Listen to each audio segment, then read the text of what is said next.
I'm truly honored to welcome on stage Professor Dr. Johan Rockström.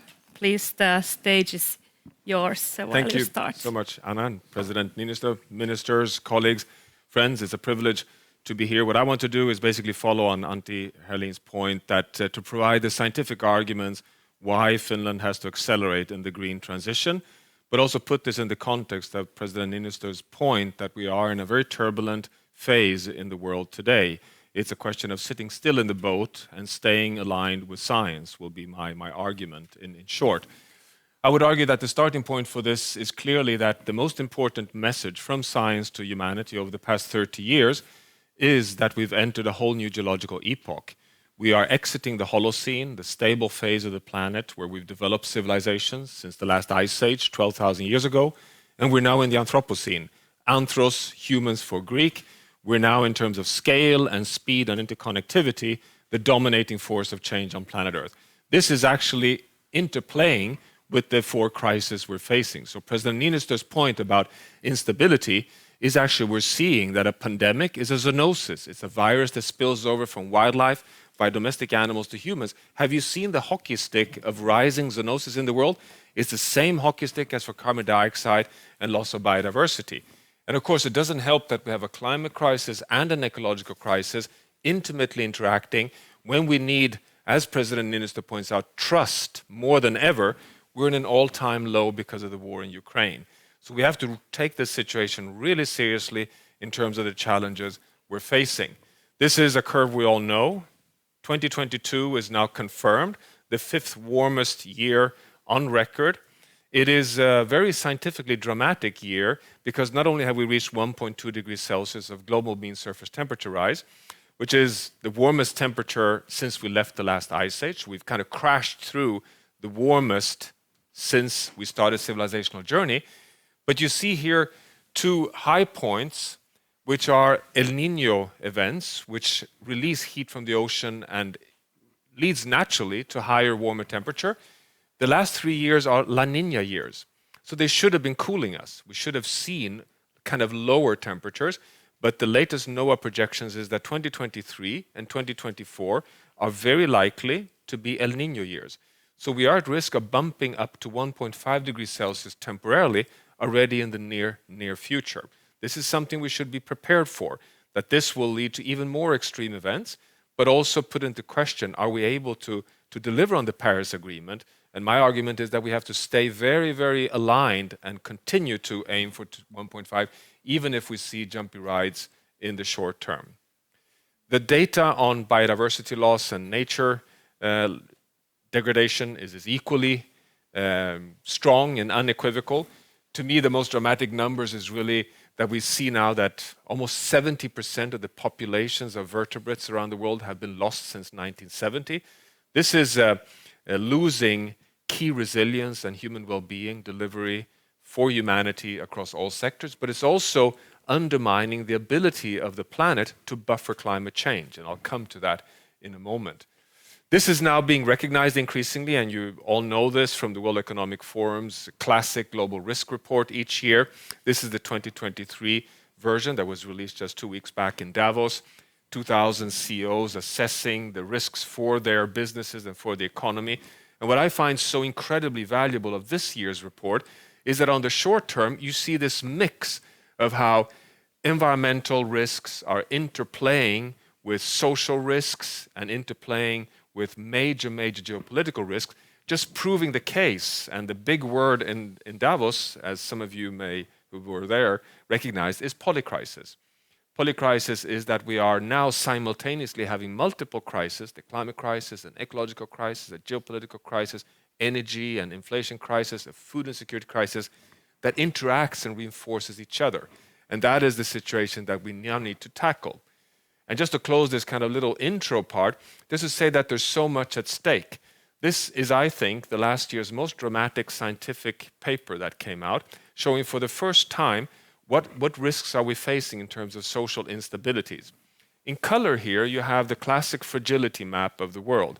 The dark green blue are the stable economies, like the Finnish economy, but the red ones are the most fragile economies in terms of GDP growth and Human Development Index and institutions. The black dots here are the regions that have a health threshold, meaning that they have a higher than 30 degrees Celsius of annual mean temperature. So not surprisingly, because that threatens the life from a health perspective, it's only in the arid parts of the Sahara Desert where we have those kind of extreme temperatures today. The hatched lines are the regions that are projected to have at least 30 degrees Celsius of annual mean temperature in only 50 years' time, 2070. And just look at the map. In terms of fragility and actually health-threatening temperatures, in Brazil, West Africa, Horn of Africa, look at India. This is 3.5 billion people who in 50 years' time, 2 generations, will be living in regions that basically are unlivable from a health perspective. I'm not talking water, I'm not talking food security, I'm talking only heat threats to health. This is what is at stake if we do not change direction. So we really have to start fundamentally managing the planet.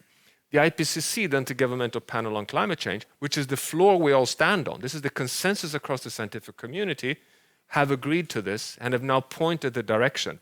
These are the 2 most important high-level conclusions from the 6th assessment report.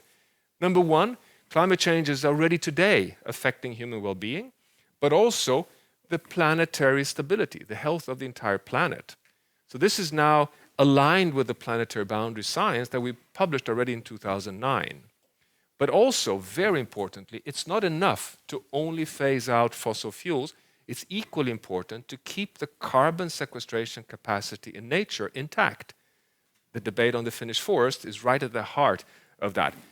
IPCC even puts a number on this. We have to keep up to 50% of land-based ecosystems intact so that we can have the buffering capacity for the disturbance we're causing because of emissions of greenhouse gases. That number 50 is really important because we have transformed quite exactly 50%. So actually, the conclusion scientifically is that we've reached a 0 point. We can no longer expand our food and agricultural system in cities into intact nature. We have to preserve and regenerate the nature we have left on Earth. This is just to hammer home what is at stake even deeper in terms of the latest climate science. This is the first time a physical and mathematical climate model is able to reproduce the journey of our home, planet Earth, over the past 3 million years. So on the x-axis, you have the entire Quaternary, the Pleistocene plus the Holocene. On the y-axis, global mean surface temperature. 0 is the pre-industrial level, it's 14 degrees Celsius. And the black lines is just the validation data, so it's ice core data, and then it's tree ring proxies. But look at the green line. Yes, we've had a jumpy ride. The planet has been oscillating in deep ice ages and warm interglacials. It's all natural. But look carefully, I don't have to look carefully actually, not at any point did we reach 2 degrees. So the latest findings is that over the past 3 million years, the warmest point on planet Earth is well below 2, or close to or well below 2. And the cold point, deep ice age, is down at roughly -4 or 5 degrees Celsius. I call this today the corridor of life. How can I do that? Well, it's because we know that beyond the Quaternary, it was a different planet. It was a different composition of the atmosphere, of continents. The planet we know is this one. And now we are at 1.2 degrees Celsius, and we're moving towards 2.7 degrees Celsius, which is outside even of this long Quaternary period. That is insight number 1. But the big question is, of course, why did the planet stay within this narrow range? Well, we understand today it's not only because the orbital forcing of the changing distance between the planet and the sun has been so gentle. It's also thanks to the biogeochemical processes on Earth in their ability to buffer stress. The planet has applied its resilience to try and stay within this narrow range. And we have increasingly the evidence for this. I show this picture, though, before continuing, which is, you see here at this 2 million point, a warm spot here where we may have reached 2 degrees Celsius. And this is just an artist's attempt of showing how it may have been in the northern part of Greenland at this warm point. It's just to hammer home the message that every degree means big changes. This is like how a thriving, temperate ecosystem may have looked like on Greenland when we were close to 2 degrees Celsius. And now we are moving very rapidly in this direction. And we, of course, it looks quite harmonious, but we don't want to move in that direction for the Greenland ice sheet, and I'll tell you why in a moment. The last, most recent part is the Holocene. So when we exit the last ice age, we enter this extraordinarily stable Holocene period, which is the last 10,000 years, and just look at the latest ice core data. This is the best ensemble we have today. It is 14 degrees Celsius plus minus 0.5. So if the 3 million year corridor is plus 2 to minus 4, the last 12,000 years is only plus minus 0.5. So at 1.2, we are a factor 2 outside of that range. We know how important this is because it's only here that we go from being hunters and gatherers to becoming farmers, and we start the sedentary civilizational journey as we know it. So this is our reference point of the desired state of the planet. Here we have the proof that the reason why the planet stays within this narrow range is its buffering capacity. This is data from the so-called Global Carbon Project. It is from 1850 until today, showing the carbon fluxes on planet Earth. So what you see here above the zero line is our emission of greenhouse gases in gray and land use change in orange. You've seen it all. It's our 9 gigatons of carbon per year that we emit. Is it all of this that has caused 1.2 degrees Celsius of warming? The answer is no. A healthy planet takes up immense amounts of carbon in the ocean and on land, so it's only this blue part which has stayed in the atmosphere warming the planet. Actually, this amount here corresponds to 56% of carbon uptake in the biosphere. That is the world's largest subsidy to the world economy. But even more importantly, just look at the graph. The more we stress the system by emitting greenhouse gases, the more the planet has been helping us. This is proof that the planet applies its biogeochemical processes to try and stay in a stable state. The problem is we're starting to see cracks in this system. We're seeing cracks in the tropical forest systems. This is data from the Brazilian part of the Amazon, showing in the past 10 years that it has tipped over from sink to source. This is the world's most rich terrestrial ecosystem that no longer helps us in terms of buffering those carbon fluxes. This is a global map showing the data across the entire world. And the red spots you see are regions that today at pixel level are showing that they have tipped over from sink to source. And you can see it in the Brazilian part of the Amazon. You can even see that the Congolese rainforest is moving in that direction. And you can see the global numbers here, that overall, nature is still helping us, but we are exploiting forest and forest so much that the net sink is reducing very fast. And this is, of course, coming back to the discussions also in Finland. But just giving you the global overview that we're starting to see signs, and you see the gray line there is that the carbon sequestration capacity in the entire Amazon rainforest is going down. And this is exactly what we do not want to see, because we need the help of the biosphere, the planetary boundaries beyond carbon, to help us in order to stabilize the situation on forests. And the discussions in Finland, of course, are very concerning here, that we're starting to see the first signs, as you all know, of a gradual tip over from land use in Finland, from a net sink to becoming a net source. And this is, of course, a real concern in terms of the data, because when you look at the Finnish statistics, it's quite remarkable what enormous performance the nature area has been providing since the 1990s, but today reaching this point of becoming a net source in the overall land use sector. The forest still being a net sink, but overall land use being a net source. And this, of course, is something that we're seeing also in Sweden, just in the exact same way. We're seeing it in Canada.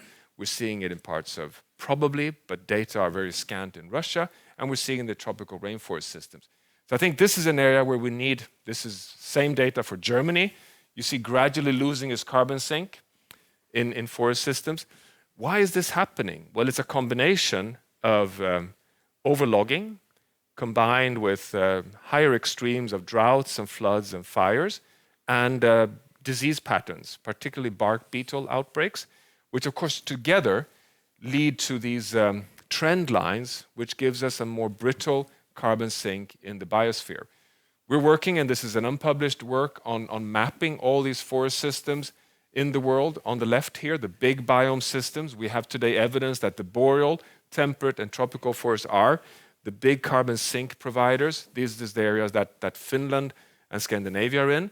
And here we have, in terms of transgressing of the boundaries, where we consider that the temperate and boreal forests are still in the right side of the risk zone, and that the biggest risks today are really in the African rainforest systems. But we have to be very attentive of not moving this too far away from stability.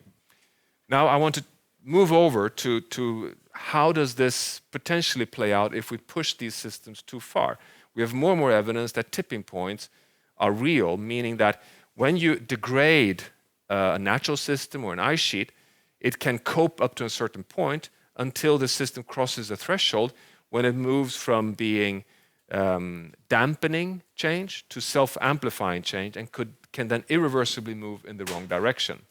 We published recently the most up-to-date synthesis on tipping points, and the summary looks like this. We've identified 16 large systems that we call the climate tipping element systems, big biophysical systems that scientifically are proven to contribute to the stability of the climate system, but that also have tipping points.